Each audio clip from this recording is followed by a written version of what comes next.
Pernah kepikiran nggak gimana caranya lautan data yang super berantakan di sekitar kita itu bisa diubah jadi keputusan yang cerdas? Nah, itulah perjalanan yang akan kita telusuri sekarang, dari data mentah yang kacau sampai jadi sebuah wawasan yang jelas dan bisa kita pakai. Yuk kita mulai! Oke, perjalanan kita hari ini punya 5 perhentian utama. Kita mulai dari tantangan terbesarnya, fakta bahwa kita ini tenggelam dalam data. Terus kita akan jadi semacam penambang emas, mencari pola-pola berharga. Setelah itu kita bedah temuannya lewat proses analisis. Lalu kita ubah jadi cerita visual. Dan terakhir kita kenalan sama sutradaranya yang mengatur semua ini. Mari kita mulai dari akarnya dulu ya, yaitu masalahnya. Kita ini bukan cuma punya banyak informasi, tapi kita benar-benar kewalahan. Nah, tantangan besar inilah yang jadi alasan kenapa seluruh proses ini jadi penting banget. Nah, titik awal kita itu bukan spreadsheet yang rapi dan teratur. Sama sekali bukan. Titik awal kita itu ada di lautan data mentah yang gak terorganisir. Seperti kata Alex Campbell, data ini punya potensi nilai yang luar biasa. Tapi dalam wujudnya yang sekarang, ya belum bisa dipakai. Biar kebayang seberapa besar masalahnya, coba lihat angka ini. 2,5 exabyte. Susah kan ngebayanginnya? Itu setara dengan ratusan ribu kali lipat seluruh koleksi cetak perpustakaan Kongres Amerika Serikat.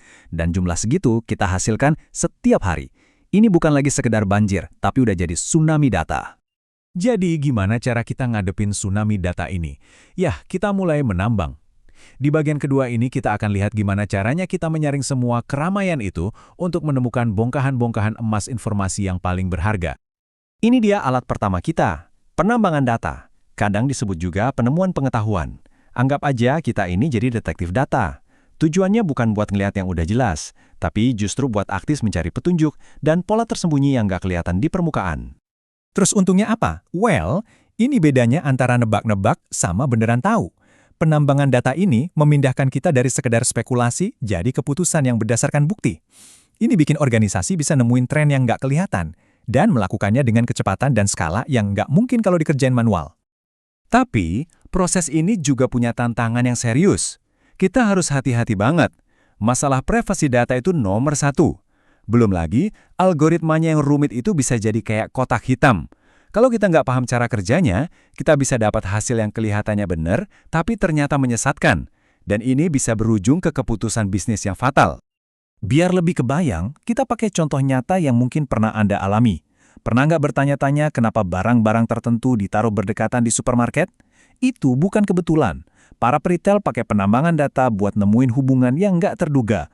Kayak contoh klasik, orang yang beli popok ternyata sering juga beli bir. Nah, wawasan kayak gini langsung dipakai buat ngatur tata letak toko biar penjualan maksimal. Oke, kita udah menambang datanya dan nemuin semua pola yang menarik ini. Apa kita udah selesai? Tentu aja belum. Menemukan pola itu baru langkah pertama. Yuk kita lanjut ke tahap ketiga. Disinilah kita ambil pola-pola mentah tadi dan mulai mengubahnya jadi pemahaman yang sesungguhnya. Ini adalah langkah dari sekedar tahu apa, menjadi paham kenapa, dan jadi apa. Analisis data itu adalah saatnya kita benar-benar turun tangan. Ini bukan lagi soal penemuan pasif, tapi tentang membentuk dan memodelkan data secara aktif buat menjawab pertanyaan spesifik, dan ujung-ujungnya mendukung sebuah keputusan. Dan proses ini bukan tebak-tebakan loh, ini adalah alur kerja yang sangat terstruktur. Seperti yang bisa Anda lihat, semuanya dimulai dengan pertanyaan yang tepat. Dari situ, kita kumpulin datanya, terus masuk ke salah satu langkah paling krusial, membersihkannya, sebelum kita bisa lanjut menganalisis, menginterpretasi, dan akhirnya menyajikan hasilnya. Saya harus banget menekankan ini. Dari semua langkah tadi, pembersihan data mungkin yang paling penting, tapi sering banget diremehin. Gini deh, kalau Anda memasukkan data yang kotor, penuh kesalahan atau duplikat, ke dalam analisis Anda, ya Anda akan mendapatkan wawasan yang kotor juga. Kualitas analisis Anda sangat bergantung pada kualitas data Anda. Oke, analisisnya selesai. Anda punya pemahaman yang mendalam, tapi gimana caranya Anda mengkomunikasikan wawasan yang kompleks itu ke tim Anda, ke bos Anda, atau ke dunia? Nunjukin selembar spreadsheet penuh angka aja jelas nggak akan cukup. Disinilah kita sampai di bagian keempat. Tahap terakhir dari proses kita, membuat data berbicara dalam bahasa yang bisa kita semua pahami. Ini adalah seni bercerita menggunakan data. Alasan kenapa visualisasi itu efektif banget sebenarnya sederhana. Otak kita itu secara alami diprogram untuk memproses informasi visual jauh lebih cepat daripada teks atau angka. Sebuah grafik yang bagus bisa menyampaikan pemahaman dalam sekejap, yang mungkin butuh 1 halaman penuh tulisan untuk dijelaskan. Dan ini penting banget. Nggak semua visualisasi itu sama. Pilihan grafik Anda sangat bergantung pada cerita apa yang mau Anda sampaikan. Mau menyorot satu angka penting? Pakai grafik angka. Mau menunjukkan gimana bagian-bagian kecil membentuk satu kesatuan? Diagram lingkaran adalah pilihan yang tepat. Cerita yang berbeda butuh alat visual yang berbeda pula. Kita udah melewati seluruh perjalanan dari data mentah sampai jadi cerita visual. Sekarang, yuk kita lihat gambaran besarnya dan bahas tentang profesional yang jadi konduktor dari seluruh orkestra ini. Ilmu data. Itu adalah payung besar yang menaungi semua yang sudah kita bahas. Ini adalah perpaduan unik dari berbagai keahlian, kemampuan teknis pemrograman, pemahaman bisnis yang mendalam, dan tentu saja keterampilan analitis yang tajam. Yang menarik di sini adalah bagaimana ini menunjukkan bahwa seorang ilmuwan data itu bukan spesialis di satu bidang saja. Mereka itu generalis yang ahli, seorang serba bisa.